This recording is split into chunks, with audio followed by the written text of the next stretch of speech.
What is up? Happy Thanksgiving, everybody. I'm Jared Welch. He's Aaron Halterman. This Blinker's off. What's up, dude? What is up? Yeah, welcome everybody joining the show right now. Happy Thanksgiving, everybody out there. I think this is cool. I kind of look forward to this Thanksgiving morning. We thought about doing it Wednesday. We thought about doing it Friday. It's like, let's just do it Thanksgiving morning. There's nothing going on, so I like it.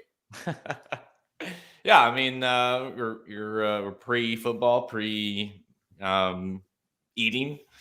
So it's oddly enough, the racing every year around Thanksgiving seems like it gets better and better. And so we're like, you wait till tonight or tomorrow, and you have racing tomorrow. Of course, to Clark being tomorrow, so it's a big. Was like, let's get it out there, So the podcast, hopefully if you're listening to us live right now, hopefully you're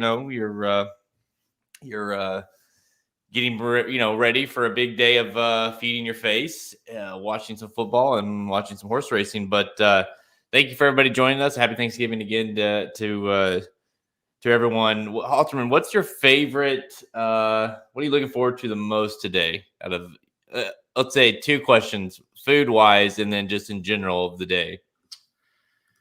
Good like the one thing you're like you look forward to. It's got to be on your plate. Well, to me, turkey and pumpkin pie are the two because we never have them other than these 2 days, or this day, I should say. Sometimes Christmas you'll have it, but yeah, you don't get it but once a year. So I would have to say that. As far as what I look forward to, probably, I don't know why, but since Del Mar's ran in the fall, I really like watching Del Mar on Thanksgiving. I think it's my favorite because listen, every year it seems like these football games get worse and worse, right? Like this year specifically, I'm looking most forward to the Egg Bowl. But, between Mississippi and Mississippi State, I think it'd be a hell of a game. But the NFL games get worse every year. So I'm gonna say Del Mar is kind of my new favorite Thanksgiving tradition. Yeah, I was just gonna say, like, the racing just seems like it's getting, or I mean, the football, it seems like it's just getting like, and it's always like you want to watch it, but at the same time, you're like, I don't know, like these games, like even tonight's game, the Saints and the Bills, it's just like, whatever. I mean, so yeah, I'm with you. It's football's going on. Usually, everyone's watching football, and I've got my phone out or something watching a horse race. So. I'd rather be that way. Yeah. Hey, happy Thanksgiving, everybody. So big weekend, coming up, obviously today, a little bit of racing going on today, of course. And then Friday and Saturday, the big, and Sunday, I guess, but really the Clark. And then we got Derby and Oaks prep races to talk about, the Goldenrod and the Jockey Club. The Kentucky Jockey Club. So, two big races to talk about in terms of that. We're already in that mode a little bit. So, Maxfield making his last race or his last start of his career. So, you got that plus the Midnight Bourbon, who obviously faced against all these 3-year-olds that ran in the Classic. So, kind of a lot of storylines with this year's Clark. It seems like the Clark is one of those races every year that you look forward to. But this year, it seems like you're kind of the measuring stick, because we got to see a little bit with the measuring stick with the other 3-year-olds with Nick's Go. Obviously, Midnight Bourbon kind of been, bumping heads with some of these good 3-year-olds we have. So it seems like it's going to be interesting to see how he does. Obviously, I think he's a horse that's going to continue to run next year. And so, this is a good horse to kind of a measuring stick for him.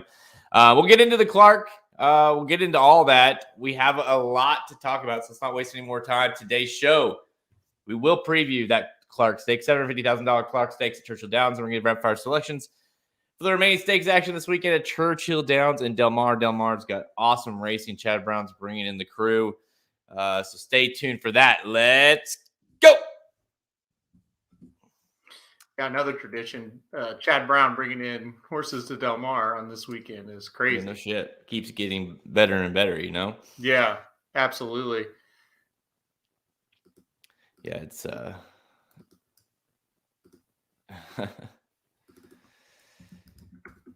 yeah, I'm not looking forward. I did pick up the Bears because they're playing the Lions. So I picked up the Bears. Defense. Well, I picked the defense anyways in fantasy, but it's probably a good idea. yeah, that's a game. It's like, okay, I'll just occasionally check in with that game. You know, like I'm not gonna sit there and watch that game. That sounds awful. Of course, you had to watch the Lions last week. Yeah, that was the worst football game I've ever watched. And honestly, the Browns aren't much better than the Lions. Like, if the Lions had Goff, they probably would have won. That's bad. The Browns may be the worst 6-5 team in the history of the NFL. Like, they're horrifically bad. They're not good. They're horrifically bad. They're not good. And what do you think the future is for Baker there? I mean, there's honestly, no way he's back, in my opinion. I don't see how he could be. No. And it's his fault because, you know, it's one thing to be, I'm tough, I'm playing when I'm hurt, but you're not doing yourself any favors. Yeah, I mean, sure. It's like, it's not college, you know, so it's like, yeah, you still got to produce if you're going to be out there and playing, you know? Yeah, you have to. And now he's stuck. It's like, well, you got to finish it up now, you know? Yeah. Yeah. You said you could do it, right? So yeah, it's hard to like start of the year. That was Super Bowl contenders, you know, no doubt. Yep. And it's like slowly just gotten worse and worse. So. They're bad. They're really, really bad. All right, let's do this. Start with the Clark. We'll get into some other racing. We'll highlight the Clark. All right, 3, 2, 1. Friday, let's go to Churchill Downs for the main event. Race 11, Friday, Clark Stakes. It's for $750K. It's a grade 1 for 3-year-olds and up, going 1.8 miles. Field of 8 lines up for this one here, and we got a nice stacked field. Midnight Bourbon kind of comes in with this race as you know, the 3-year-old. Obviously, King Fury's in there, but whatever. You got Midnight Bourbon. Kind of the 3-year-old's been, like I said, been all over the place. Been running up against all the good 3-year-olds. You know, nearly beat Essential Quality. Nearly, you know, tried to beat Hot Rod. Of course, he's always, you know, he's been the highlight of horses that gets you know, part of the DQs anyways. So you got that. Rosario on board now. And then all the way to the outside, you've got Maxfield making his last start of his career. Kind of been throughout the year as an older horse, like always a classic contender. You know, he won the Stephen Foster. He had a very good year, but it kind of started to realize like maybe he's a cut below. He is. So they skipped the classic. Obviously, he had a free berth with the Stephen Foster win. Skip the classic, pointed here. So this is his last race. So you've got the Maxfield versus Midnight Bourbon. What do you think of this one?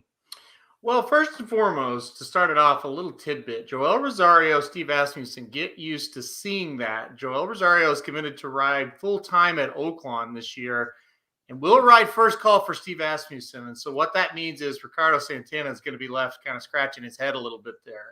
I don't really know what Santana is going to, you know, who he's going to ride for at Oaklawn. He's got other connections, but Rosario is taking that over for Asmussen. So that'll be very interesting to see how that plays out. So getting to this race, Rosario, like I said, is aboard. Midnight Bourbon, you look at this pace setup. Jared, who's going with Midnight Bourbon? Nobody. There's no other speed. Maxfield's the second fastest horse early in this race, and he is far from a speed horse. To me, this race sets up exactly like the Travers did, where Midnight Bourbon nearly pulled off the upset and beat Essential Quality. Essential Quality's not behind him today. All respect to Maxfield, I don't think he's that good. I don't think he's good enough to run down a loose on the lead Midnight Bourbon. I looked at this race. I liked Midnight Bourbon before I even saw the pace setup. I thought this horse, pointed for this race coming into it. Really good spot. It's where Gunrunner picked up a big win in his 3-year-old year. And I thought, yeah, Midnight Bourbon's going to be tough. I looked at the pace. And I'm like, I think Midnight Bourbon's a single in this spot. I love him here. Well, the one thing about it, top of the stretch, you're going to be like, all right, well, let's see how good he is, because that he's going to be right there. Because you look through the field, Night Ops, he's not going to be on the lead. Dr. Post, certainly not going to be on the lead. Happy Saver is not going to be. King Fury, we definitely know will not be on the lead. Chess Chief will not be on the lead. The 7 Militarist, nope. And Maxfield, no. So, I mean, it's quite simple. He draws the rail. Rosario's going to go. Like, Rosario knows a thing or two about riding a speed horse, and he's just going to get to the lead and dictate the rest. Now, I will say this. Everyone knows, I love Maxfield. That's my boy. But I'm also a realist. I get it. The one thing that gives me pause is Maxfield very much likes Churchill Downs. He loves it. He's 4 for 4 at Churchill Downs. He's always ran well here at Churchill Downs. He's won the charity. He won the Stephen Foster earlier this year at Churchill Downs. He's very good at Churchill Downs. So that's kind of the thing that if you're looking for, the Al-Shiba was very, very good. To me, that's kind of my pause with not picking him. I get why I'm not on top, but I don't know if I'd go as far as a single, just because I do worry that last start, Maxfield, he's won 7 of 10 starts. He loves Churchill. 4 of those were at Churchill Downs. So if he runs a huge race, it wouldn't be absolutely shocking, but I still don't even know if his huge race is good. I can see him banging up for second, no doubt. I love, even more so, I love playing a ice cold exacta with the 1-8. I could see that being a pretty good play as well. It's funny. All the other horses, take Midnight Bourbon out for the second. All the other horses in this race are very similar to horses he's beaten at Churchill in these 4 wins that you reference, which, by the way, there's no question. He runs his best races at Churchill. This is not an argument towards what he said, but he beats horses that aren't very good too. Right. Warrior's Charge and Sprawl, Visitant and Chess Chief. And then you read down the line like Night Ops, Dr. Post, Happy Saver, King Saver, Chess Chief again, Militarist. Those are the type of horses he's been beating at Churchill Downs, right? Then he goes to New York and he's no competition for Knicks Go. Okay, that's fine. And he lets Art Collector beat him. I mean, that's the race where it's like, yeah, if Maxfield was a really nice horse, he would have won that one. And now he goes up against Midnight Bourbon. And again, if there was other speed in the race, I would say, yeah, I would probably pick Maxfield. But I just can't visualize a race where Maxfield can run down a loose on the lead Midnight Bourbon. I just can't see it happening. And if he does, more power to him and pat him on the back and he rides off into the sunset a winner. But for betting purposes, I just can't do it. Well, with Maxfield, if you're a numbers guy, he ran very similar races all 4 of his last starts. The Al-Shiba, the Stephen Foster, the Whitney, the Woodward. He just kind of ran. I'm not a huge Art Collector fan, so that one, like you say, I agree. Obviously, Knicks Go. He ran a great race, and I keep very much clearly second best that day. And then you look at I think the Woodward. I know the Woodward was the race where Walsh was like, okay, we don't have a classic horse here, because he even said after the race, there's no excuse here. We just didn't win, I don't know how, so everything's set up for the horse. He couldn't get it done that day. That's when you knew he wasn't going to the classic. So I do think he's going to run it. That's one thing you can say about him. He runs his race every time. He kind of gives you an effort every time, but it's sometimes, obviously, I guess the big cap is the one you can kind of say was kind of a dud, right? Or I'm sorry, the St. Anthony to handicap. I guess that's big cap. And so the point is, there's that one race, but all the other times he shows up. Well, if you want to go back to the numbers thing, and I totally agree, And really, the big cap, he earned a number pretty similar to what he had been getting. Yeah. He's consistently running lower numbers than Midnight Bourbon. Mm-hmm. Right? He consistently, now Midnight Bourbon's last, well, forget about the Haskell, he didn't finish. But the other races he finished have been higher numbers, at least from time form, which I'm looking at, higher numbers than what Maxfield has earned. So even if you want to get into a numbers debate, it leans towards Midnight Bourbon, who's been facing better horses. Save for Nick Go, leans towards Midnight Bourbon. Who's got the pace advantage? It leans toward Midnight Bourbon. So yeah, to me, it's just so many factors. And I get you. It's like, oh, I don't know if I'd single him. Just to me, if he loses, then, well, you beat me, because I just, there's so many factors that says this horse is going to show up and win this race. Yeah, he gets a weight advantage too here. Midnight Bourbon does, and I mean that's a pretty nice one as well. But no, I mean, he did run at a buyer standpoint. He ran back-to-back 107s in the Pennsylvania Derby and the Travers, and Maxfield's career high is 105, which he ran, 3 of his last 4 starts, 103 in the Stephen Foster with that win. So I mean, he's a very consistent. The last 2 starts, Midnight Bourbon had better numbers. Who's the horse in this race? We've talked about the 1, we've talked about the 8. Who's the horse that who could screw up my cold exacted there? Who's the horse that you could see making a nice run here?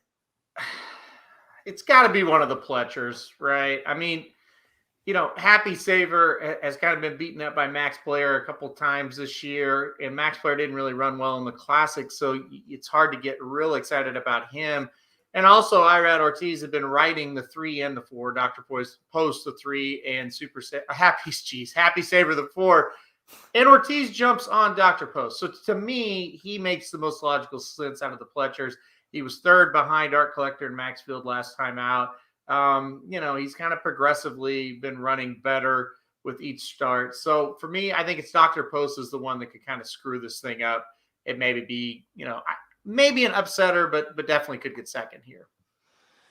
Yeah, he's a lot like, I think he's a lot like the rest of them, right? I mean, he's a lot like Maxfield and a lot like this.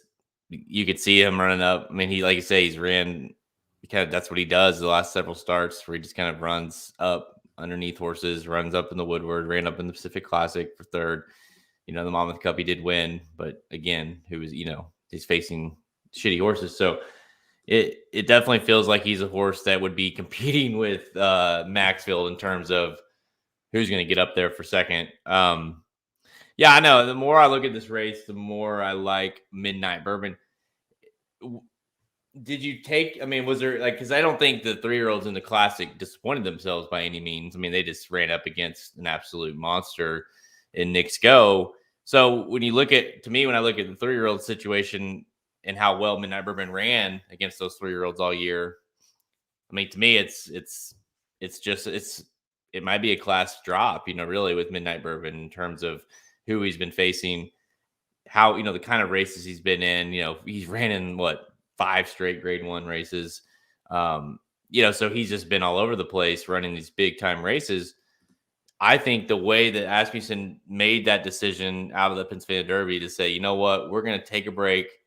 We're going to get him to the Clark, because we know that we have a horse that is going to continue to get better, is going to be better next year. This is probably a very legit early Classic type horse, right? For next year. So I love the way they've been like, this is the goal. This is going to kind of be the big cap to the end of the year for him. Yeah, I agree with all of that. The big thing, I think you said it best, and I said it on the preview video that we did that you can find on racenews.com and our YouTube page. I said this is a class drop for Midnight Bourbon. I really believe that. I don't think these horses are anywhere close to what he's been facing, and I truly believe that to be the case. So yeah, I do think it's a class drop, and we'll see, what happens with him Friday. But I just don't. I can't vision a race where he loses unless he just backs up big time for no reason. A lot of people are going to compare this horse to Gunrunner. Let me be very clear on something. And we talked about this with the juveniles. Everybody was like, oh, Echo Zulu will be like Jackie's Warrior and won't be able to get the distance. in the Breeders' Cup Juvenile, races. And I said, it's two different horses. That doesn't mean anything. Midnight Bourbon is not Gunrunner, okay? But he is very good, and he has a chance to get better as a 4-year-old without question. But let's not crown him the next Gunrunner if he wins this race. I think if he wins, you're going to get a lot of Gunrunner, even more so, because this is Gunrunner had a very, I wouldn't say similar path, but he also, the Clark was like his real big breakthrough race, right? He ran in the dirt mile, finished second that year, went to the Clark, won, then came back his next year, of course, won the Razorback, went to Dubai, the whole nine, the rest is history. Won the Stephen Foster, won the Whitney, won the Wood, he did it all. So the Clark was like his big launching party, so to speak. Even if I'm with you, but if he wins here, you're going to get a ton of, well, obviously, gosh, I mean, he's going to like the where he's going to run next year is going to be all over the place. Like the Classic's the goal. Yep. No doubt. And the Classic should be the goal next year if he does do it. I'm just saying he's not Gunrunner. Don't think that he's Gunrunner. Let him be Midnight Bourbon. Yes. By the way, Magic's watching, so hit the like button here if you we appreciate that. Hit the like button if you're liking this video. Hit the like, subscribe, and get alerts. Like obviously, we do a ton of previews on the site for all the big racing going on every single weekend. So if you want more information on those, just hit the like button. You'll get notified every time we have new content. All right. Final thoughts. Midnight Bourbon wins here. He's a legit contender, right? I mean, obviously the 3-year-old, I think no matter what he does here, the 3-year-old division is probably set up for essential quality. But moving forward past that, he's like a legit 4-year-old and a legit horse that we need to keep an eye on, especially I'm sure we'll see him at Oaklawn. Yeah, hopefully we do. Hopefully we see him in that series of stakes there that Silver State won. That would be great. See him, and maybe he's the next Silver State. Maybe we could go there with him. We'll see though. He's still got to go out and win. He hadn't won in a long time, but boy, he's ran winning races. I think he gets it on Friday. Yeah, you know what? We'll be seeing Rosario aboard him Right. at Oaklawn, and not the normal Santana. I noticed that a few times when I was handicapping, and I was like, man, not Santana. I mean, he can't even get on this horse for Asmussen. Like he's done. He's been fired. I don't know what he did. Maybe I know what he did. Shitty rider, I lose guess. for 30 straight days on Asmussen's horses. It's that simple. That'll do it, right? Yeah. You got to win. Yeah, Midnight Bourbon has not won since Lecomte, so it's been a minute. Yep. It's been a minute. But it's insane to think, Louisiana Derby, he ran a winning race. Of course, got, Hot Rod just was huge that day. Kentucky Derby, terrible start. Preakness, thought it looked like a winner. I mean, Haskell, he fell over. The Travers looked like a winner. Ran against the horses, the 3-year-old horse of the year. Yeah. And then in the Pennsylvania Derby, he ran a huge race and got beat by a really good Hot Rod Charlie. So he's ran too good to lose multiple times this year. The one I would be most sick about is the Preakness, because those horses that you listed off, it's like, well, they're damn good. But Rombauer, for some reason, ran the race of his life in the Preakness. And that's the one, it's like, wow, how did we let that horse beat us? But, he grinded down Medina Spirit in that race. He put him away on the turn. I bet Midnight Bourbon that day, and I'm standing up going, yes, we've got it. Yeah. This is over. And then that little rat, Rombauer, runs the race of his life. So it's unbelievable. Yep. I remember that very well. We were together watching that, and you were so proud of yourself because, it looked like he just could not lose that race at the top of the stretch. You're like, I knew it. And then here comes Rombauer running, and it's like, what the hell? Like, what?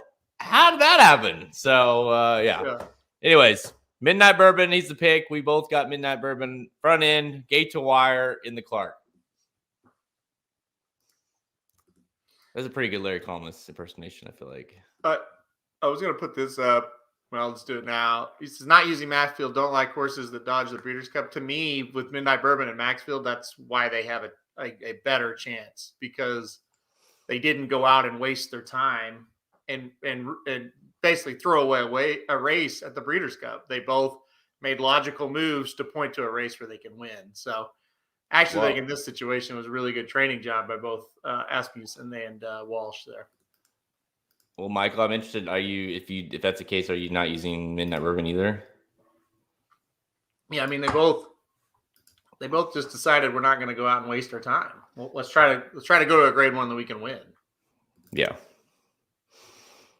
Magic says I better not catch you using Flightline in the Malibu then.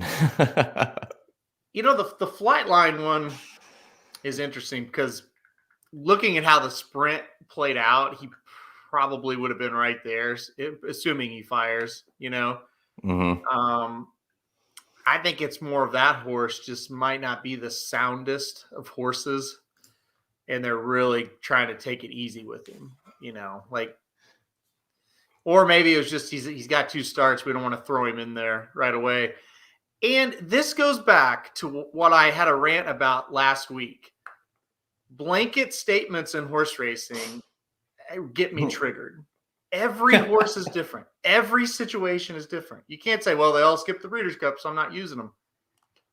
Sometimes they make smart decisions. Sometimes there's reasons behind it other than he's not doing very well. He must not be very good. That's just how it is. Like, maybe you could say that about Dr. Post and Happy Saver, but these other ones, they pointed for grade 1 races they could win, and Flightline, maybe he just wasn't quite ready. Yeah. With Flightline, I tend to think what you said first. I think he's maybe not the soundest horse, and I think they want to have a career with him.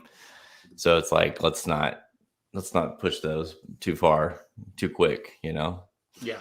So the Malibu made a lot of sense for him, and obviously, hopefully, we can see him in there next year in the Breeders' Cup. Yeah. Hopefully we will, and hopefully, like I said, if it is he's just kind of not the soundest of horses, maybe this easy campaign will kind of have him set up for a more ambitious one next year. Yeah, I agree. I don't know. The Malibu is going to be a good race.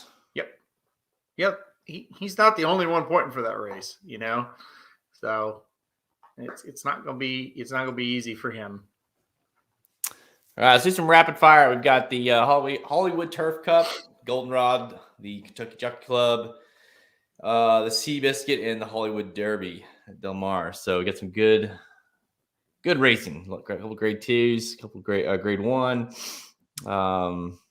Like I say, Del Mar, you've got the Chad Brown Invasion. You get some nice horses at Churchill. So we'll see. I'm interested to know if you're going to pick Rock Emperor here. So let's I don't want to waste any more time. All right. 3, 2, 1. Time for rapid fire presented by Turkey. What else would it be presented by? Turkey. Enter promo code Turkey right now at racingdudes.com when you check out and get 20% off your first month of any premium subscription. That's right. 20% off your first month of any premium. So any of our premium subscriptions we have, you get 20% off. Enter promo code Turkey for your first month. So it goes through now through Monday. So I guess whatever they call it, Black Friday, Cyber Monday, whatever. Well, I don't care. Like all of them, you're gonna get the promo code. It'll be on the site. Enter promo code. Everyone's always asking us, "Do you have any promo codes?" Yes. Enter Turkey. Want to eat some turkey? Put promo code Turkey in. I don't care. So promo code Turkey, racingdudes.com, 20% off your first month of any premium subscription at racingdudes.com. All right, let's get to some rapid fire picks. Let's kick things off Friday. Let's go to Del Mar now. Friday for race 7, the Hollywood Turf Cup Stakes. This is a grade 2 or 250K for 3-year-olds and up, going 1.5 miles on the turf. Field of 7 lines up here. Halterman, you and I have some history with the 7 horse Rock Emperor. Okay, he's 8-5.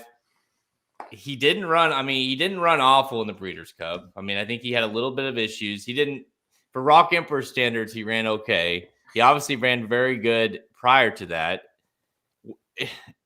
He seems like a very logical horse to play here. I'm wondering, are you using him? Is he your pick?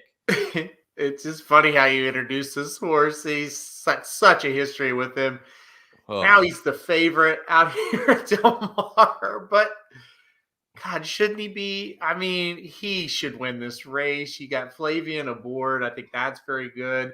I think this race sets up very similar to when we picked him at Saratoga in the Bowling Green, only I don't think the horses are quite as good here. Yeah, I went Rock Emperor on top. I'm a little worried about Acclimate getting out and getting loose on the lead. That's my only worry.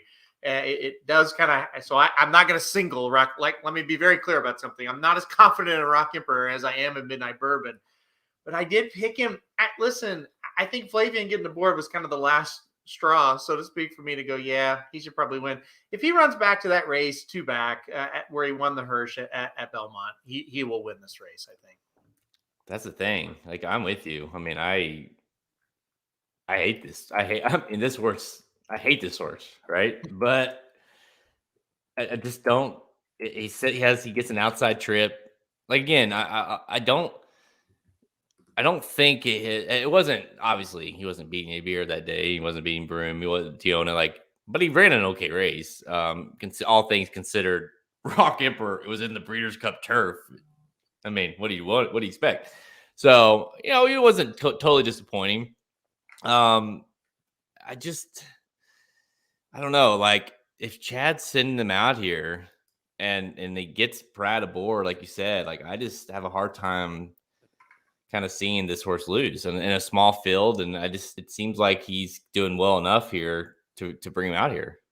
We kind of talk sometimes, a small field kind of bunches things up, so to speak. And if that's the case and they all kind of bunch up within 4 or 5 lengths of each other, I just don't think they'll be able to hold him off. And you said it. Listen, by his standards, he didn't run that bad in that race and the Breeders' Cup. Those horses are just way better than him. But, show me a race where he doesn't make a run. You can't. He always makes a run at it, and he'll make a run here. And like I said, Acclimate getting loose is scary for me. That's where I like, oh man, that horse might get loose and take him gate to wire. Mm-hmm. But I think if Rock Emperor can stay in range, and by the way, lately he has kind of shown, last 4 or 5 races, he's kind of shown that he can sit a little closer than he used to. I think that's the difference here. Stock, pounce. I think he gets it done. I'm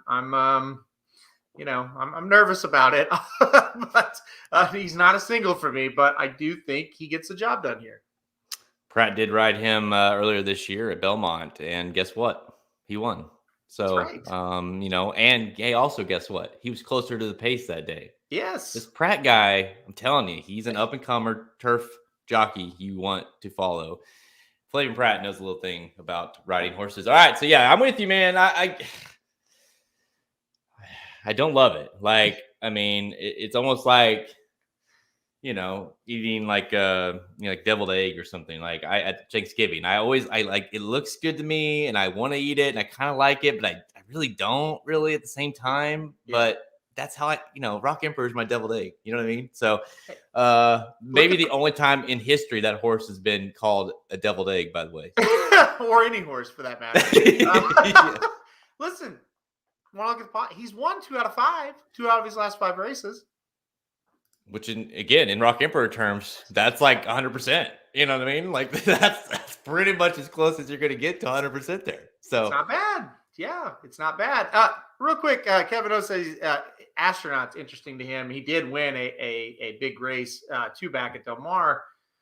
I get it, Kevin. And if you he's 8-1. Okay, that's not bad. If you can get that, go for it. I just don't think he'll be able to outclose Rock Emperor. And then it comes down to, will Rock Emperor have a little bit of trouble? From the outside post, I don't see it. I just think Rock Emperor is a little bit better closer. But if you're getting that 8-1, I'm skeptical you're going to get it. But if you are, I don't blame you. All right, let's kick things off back at Churchill Downs. And let's go to Saturday. Again, we have 2 big-time races for the Oaks and the Derby Preps. Race 10, Saturday at Churchill Downs. The Goldenrod, the Grade 2 Goldenrod Stakes. It's worth $400K for 2-year-old fillies going 1 1/16 miles. Again, it is a Kentucky Oaks prep race, 10-4-2-1 for your top 4 finishers. And guess what? Both races have no Baffert, so they're all going to be able to get points in these races. Field of 8 lines up here. You got 2-1 on Famed for Brad Cox, 8-5 on Sandstone for McPeak. You get Uguri at 3-1, 8-1 on Dreamlith for Diodoro. You know, to me, I was bouncing back and forth between the 1 Famed and number 4 Sandstone for McPeak. No shocker, 8-5 versus 2-1. Where did you land? I must be out of my mind. I went with Sandstone for McPeak. Wow, really? I'm shocked. Yeah, I'm taking McPeak over Brad Cox. I've got to be just insane. Are you okay? Do you have a fever? Does Heather need to take you somewhere right now? Yeah, I'm concerned for you right now. This is shocking news. Well, the case I'm going to make is the horse has won at this distance, right? I think that's important. When you're talking about 2-year-olds going 2 turns, I think that's very important that a horse has the win over across 2 turns. And she did it by 10 3/4 and earned a speed figure way better than the 1 has so far. I just think she's a little bit better horse at this point. Yeah, I went number 4 Sandstone on top here. She's going to be awfully tough to beat, in my opinion. Okay, well, we apparently have whatever. There's a movie where they like flip roles, and I don't remember the name of the movie, but I like Fade. I don't know. Yeah. And I had Sandstone at first, and I was like, it's Brad Cox, it's Dolphin. The horse looks so good last time out. Like the horse is making those steps, continue to get better. Has already ran at Churchill, didn't win, but ran a good race on debut. I agree. Sandstone looks very good. It's just, I don't know. I mean, maybe you haven't watched Blinkers off enough to know that McPeak at 8-5 is not something you want to play. I want to make sure you know this, because I'm warning you, it's going to hurt. But I get why you're using the horse. I think you have to use the horse, but I have a very high standard. I have a very some rules that I live by, and one of them is, I have a couple, and we'll talk about the other one in a second. I don't bet Del Romans just at all, and I don't bet McPeak at a short price. Those are 2 rules that I live by day in and day out.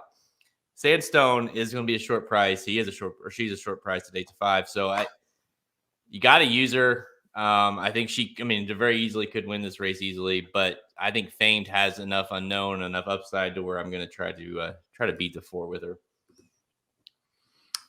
All fair comments. Michael Myers says, we'll talk about Romans more in the next race. I want to anyways. But cancel this for Del Romans. Rosario jumping aboard. Did you give any kind of whoa, hang on, that's interesting? Obviously, it's the horses ran at Churchill, won last time out of Churchill. Was this a matter of Rosario's needed a mount, or do you take any more stock to that? The one thing, it's like the 1, the 4, the 6, they all have speed. So, there is a chance the race melts down. If that happens, maybe this could happen. But when you're a guy that, I'm not in love with the numbers, but at the same time, I want a horse to be in the ballpark, and this one hasn't been, Yeah. So that's what it's like. I don't know. I think you could find better ones, honestly, as far as the closers go. No, I couldn't get behind the 2. But yeah, Rosario being aboard is certainly strange. And if you're looking for a price, that's kind of the kind of stuff you got to look for, right? A price I'll be using is this. Now, one of the other things that I live by is the other McPeak, and the 5 Hal's Dream, a turf horse who entered here that I think is kind of weird in it all. If the pace completely melts down and she likes the dirt, she will be coming. She's a runner, exaggerator. Obviously a curling type breeding. So again, no idea how good she is. Maybe she hates the turf. I don't know why she is entered here, but I've made money on McPeak horses making their dirt debut at a big price. So Hal's Dream, the 5 horse, is one I would like to use in terms of a price. If you like Sandstone, if you like famed. Both horses are very early speed type horses. If this thing melts down and whatever, House Dream could come running at 20-1 morning line, she'll be a big price. So that's the one I would like to use. That's the McPeak I like to use when they have a ton of upside, ton of value. So that's the one I would use there. But yeah, I think what do you think, real quickly, because I'm interested to know between the 1 and the 4, who's going to be on the lead? You think the 1 will be just drawing inside? You think Drew will go? I think so. Yeah, I think so. This horse was on the lead coming out of 2 sprint races and now to a route. Yeah, I think they'll go from that rail spot. And you look at the 4, 2 races back, kind of, I wouldn't really call it stalking the pace, but was able to kind of sort of sit off for a minute. So yeah, I think the 1's in front and the 4's tracking.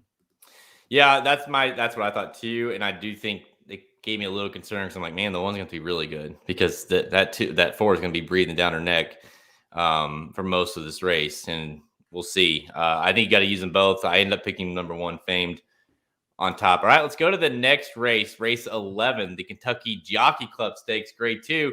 Same kind of race, $400K for 2-year-old boys going to mile 16th. And again, a Kentucky Derby prep race, 10-4-2-1. In no Baffert. So all these horses are going to get some points, or at least the top 4 finishers are going to get some points here.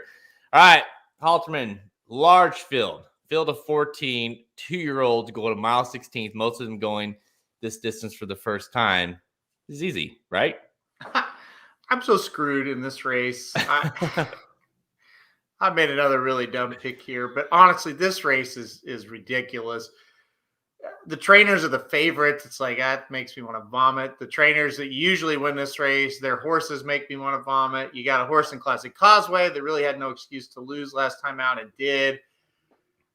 I'm on Kenny McPeak again, Jared. I went with number 8, Smile Happy, to win this race. I feel a little sick about it. But what did I say about McPeak's horse last time? Has a win at the distance as a 2-year-old.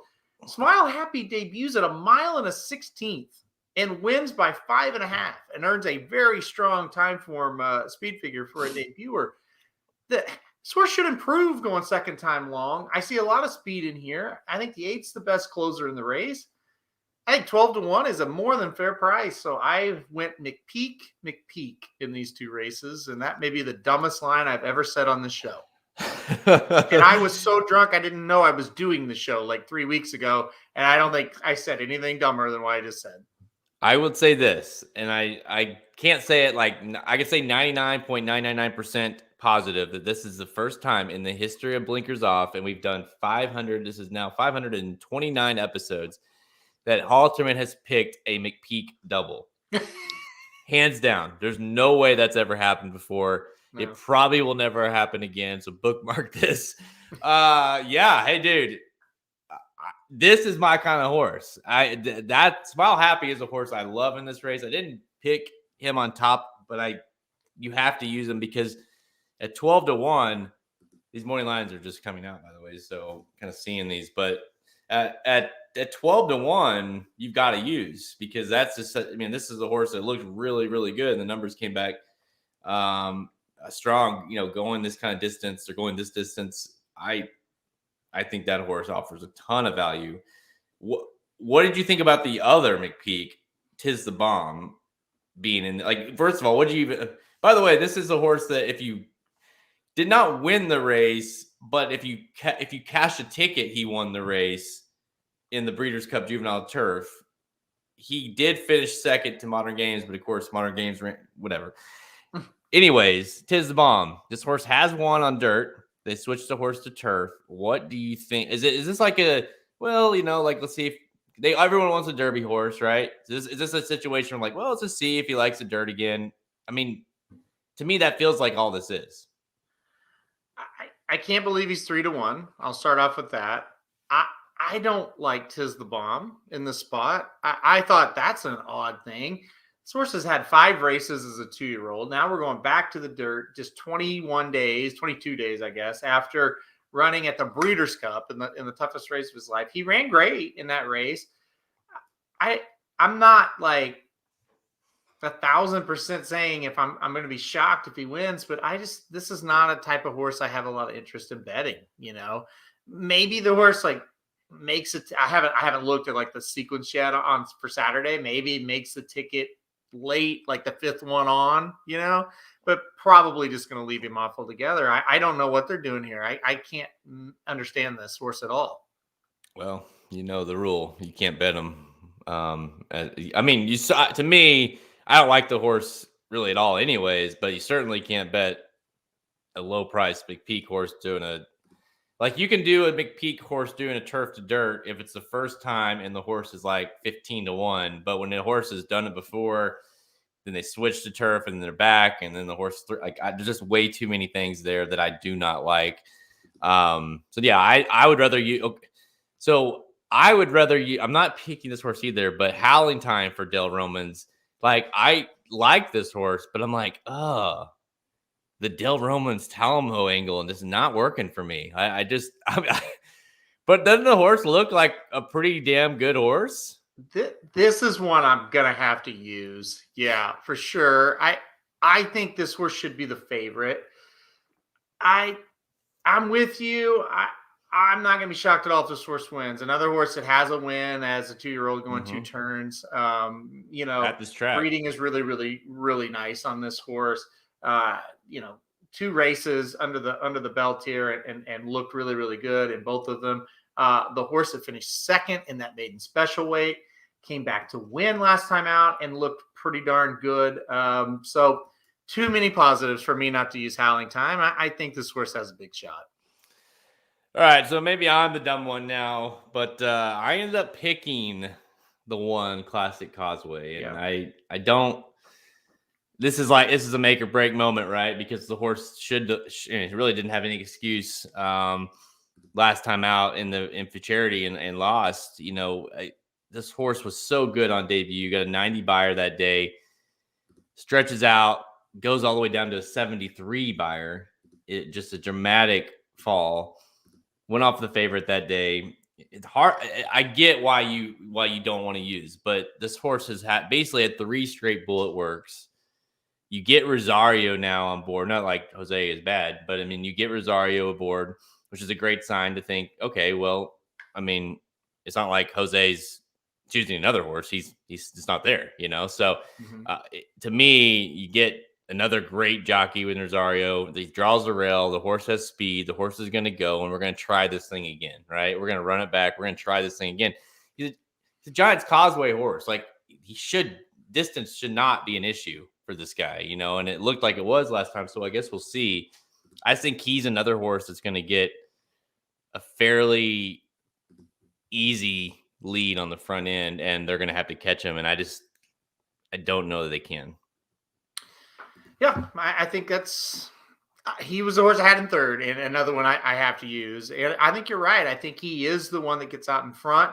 He definitely would have been the one I played on top here, but he's backed up a little bit. Now, last time out at Keeneland, maybe second time out, though, going long makes the difference. Hopefully that's kind of the thing. But yeah, I'm 100% with you. That if that horse wins, I'm not going to get knocked out of a pick 4 or pick 5. That's 100% for sure. So yeah, I mean the 2-7 to 2 shots on the morning line I like a lot more than the favorite.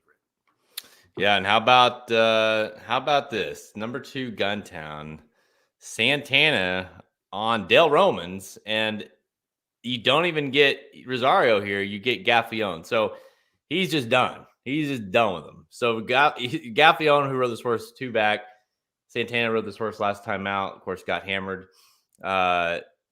He's riding a Del Romans horse. So, yeah, I mean, I think I agree, Michael. Guntown, I don't like Guntown. I'm just stating a point here that, again, Gaffione is even riding for Asmussen here and not Santana. Yeah, right now you're getting Gaffione. You're getting a little bit of Brian Hernandez and Rosario when he's there at Churchill. So, yeah, I mean, it's going to be very interesting. I remember when Luis Quinonez rode first call for Asmussen for a long time, and he got fired. You don't really hear from him since, so we'll see. Ricardo, he's got a lot of connections at Oaklawn. We'll see what kind of meat he has, but Ricardo winning the Oaklawn riding title, I think it's a long shot with what we know right now. At this point, he so many wins with that combo, right? Like Yep. it's hard to imagine that he can. Texas Red Hot Michael Myers wants to know, do you like this horse at all? I thought the last race was pretty good. This is another one I think coming from out of it that you have to take a look at. You don't see Randy Morris win a race of this caliber very often, but he does have these races in his past that he's been able to win. He's a pretty decent trainer. Leparoux gets aboard. That doesn't make me excited, but I don't hate it either. I mean, I don't think he's going to be on my tickets, but I don't think he's a shock. I think he's coming into the race pretty good. Yep, I don't love him, but I get why you'd use him. Kind of making this, 2-turn going up. Has a nice win at Churchill. The horse definitely could improve off of that, but yeah, if you're looking for a price, maybe throw him in there. All right, let's go to Del Mar. We got 2 races to talk about here at Del Mar. On Saturday, race 5, the Seabiscuit handicaps for $250K for 3-year-olds and up, going 1 and 1/16 miles on the turf. Field of 7 shows up for here, and we're going to talk about Chad Brown a lot in these next 2 races because he's bringing the guys, he's bringing the girls, he's bringing them all. Turf. We've seen this over the last couple of years that we're starting to see Chad Brown bring his good turf horses over. Like he brings, if they bring him out here, he's looking to win. So he's got 2 in here. He's got the 3 Flop Shot, and he's got the 7 Sacred Life.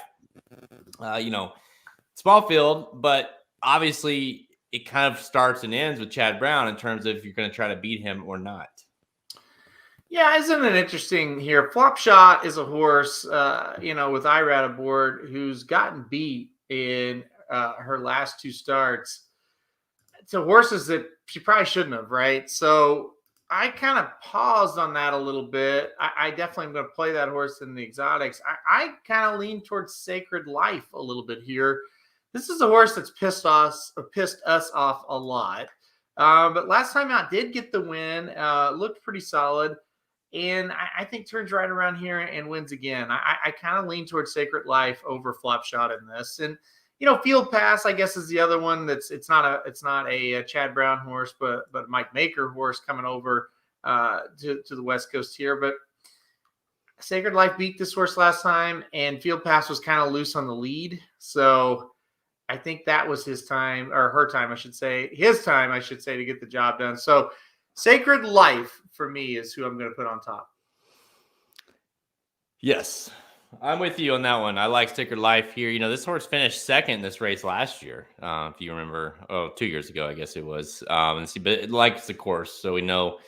We know that you kind of have that Del Mar. Anytime a Chad Brown horse to me has a Del Mar track experience, I take note of that. So this horse did finish second to Next Year's back in 2019. So I like that you have that. I do like the fact this horse, while the horse has burned us, you are right. Maybe not Rock Emperor type burned, but it has still burned us. I love the fact that Jose Ortiz rode this horse last out, and Knickerbocker shows up here to ride for Chad Brown here as well. So I like that.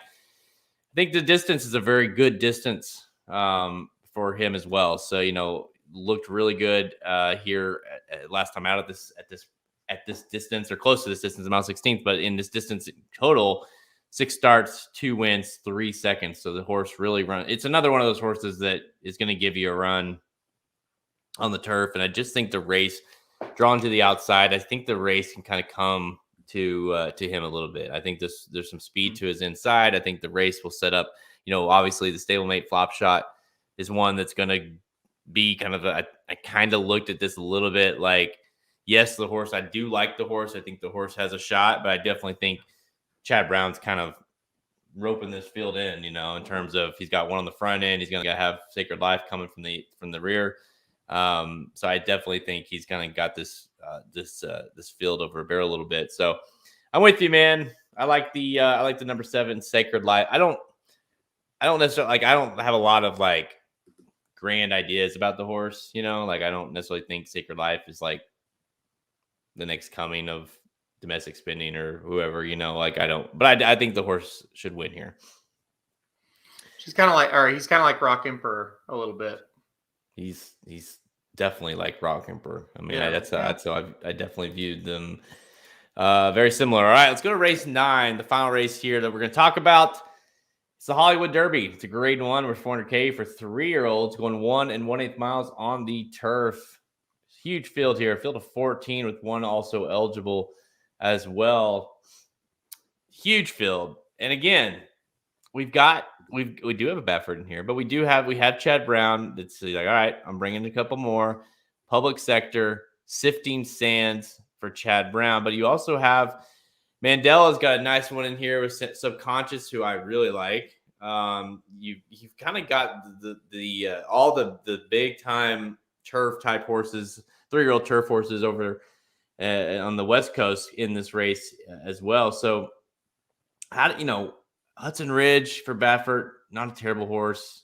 Pratt with D'Amato.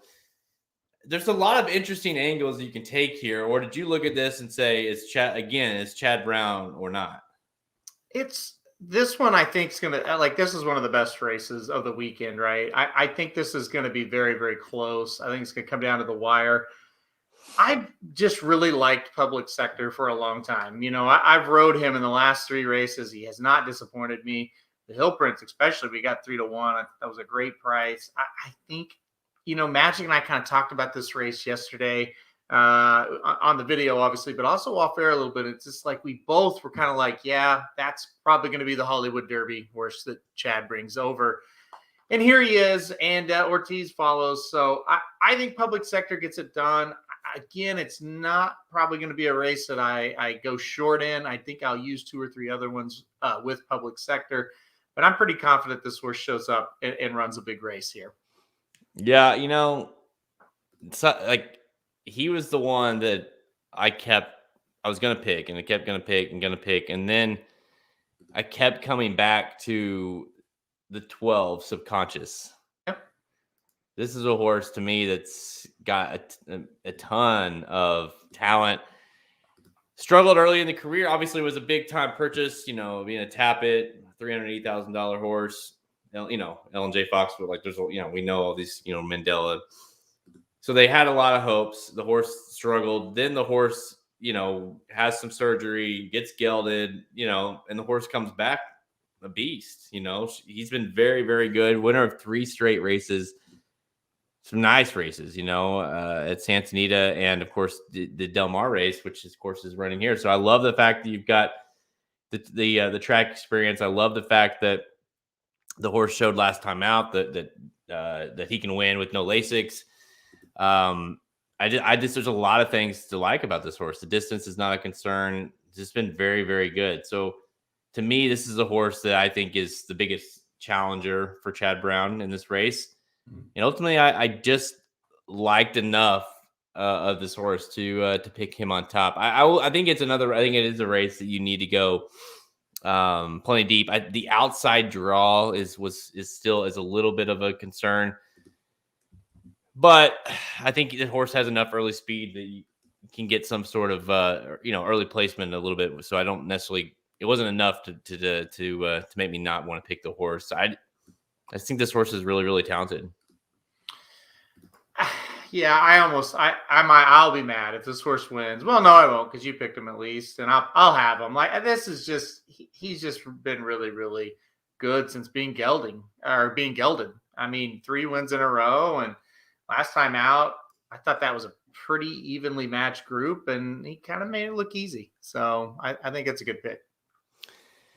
Yeah, he's let's see. This is another one. I'm not Subconscious might actually be this is obviously a huge test, but if he can kind of answer this this test like he's been answering the last couple races, to me he's a fairly serious horse. I think because he's obviously shown that, or he had at least the hopes of being a really good horse early on. Then like I say, had surgery, got gelded and everything, and now the horse is really turn it up a notch. So yeah, if he can go and answer this test and run another big race and earn a grade 1 victory, Like, I think out of all the horses in the race, he's got the most like upside. This horse could be a lot of different things if he goes and does that. Obviously, public sector, very good horse, is going to continue to run in all these big time races. We've seen it before, right? Domestic Spending, Raging Bull, Annals, your anal horse, right? What was that horse that won this? Annals of Time. Yeah.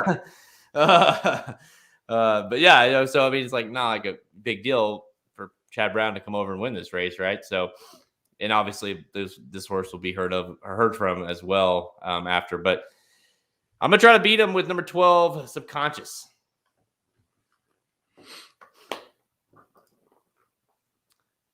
Oh, you're an anal horse. I know you love that horse.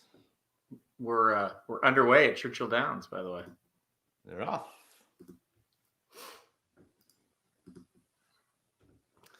Just saying. All right.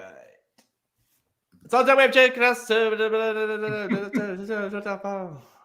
all the time we have. Check us out at racingdudes.com for our free picks and our premium selections on our products page. Remember, click the Get Racing Dudes premium button at the main menu at racingdudes.com to learn more. Enter promo code TURKEY. That's right, TURKEY for all of your premium subscriptions. Any monthly subscription, whatever month subscription that's available on there, enter promo code TURKEY and get your first month 20% off. So make sure you check that out at racingdudes.com.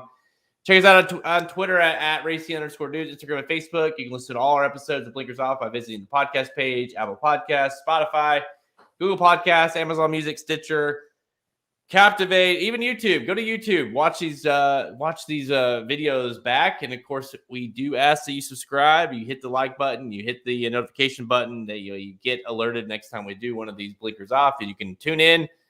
And we have a lot of people that tune into these live, and you can ask questions and try to get your questions answered live on Blinkers Off. Halterman, final thoughts. I don't know what the hell Magic Mike's doing, so I'm not even going to mention Magic Mike. You know what? Screw them. Happy Thanksgiving to them, but forget them. So final thoughts on the weekend. And I guess we're almost. Isn't the first game like 11 something? Yeah, I think 11:30. So we'll get off here so everybody can watch that. And yeah, just have a good day, everybody. It's a fun day. It's a even better weekend. So I'll say have a good weekend and extend it a couple days.